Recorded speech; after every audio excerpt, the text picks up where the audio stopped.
how to fix blurry stories on Instagram. Hello and welcome to our YouTube channel How to Tutorials. In today's video, I'm going to show you how you can fix Instagram blurry stories. Blurry Instagram stories can be frustrating, but there are several steps you can take to improve their quality. First of all, ensure that you have a strong and stable internet connection. Also, make sure you are using the latest version of Instagram app. You may also need to adjust some Instagram settings.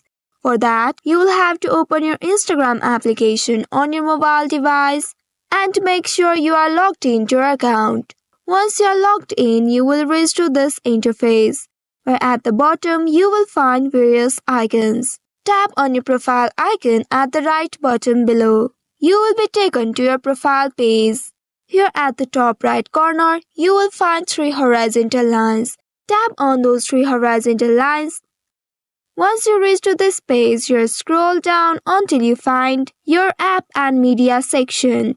Once you locate this section, under it you'll also find data usage and media quality option. Tap on this option.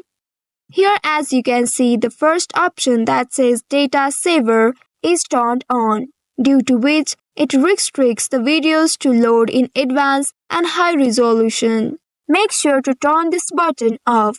Once you do so, at the bottom you will find another option that says upload at highest quality. You will have to toggle the button at the right side of it to upload the highest quality and avoid blurry Instagram stories. Go ahead and tap on that toggle button to switch it on. Once you do this, now whenever you upload stories on Instagram, it will upload the highest quality of photos and videos you took from your camera. So I hope this tutorial was helpful. If yes, don't forget to like, share and subscribe the channel. Also hit that bell icon to never miss any update from us. Thank you for watching.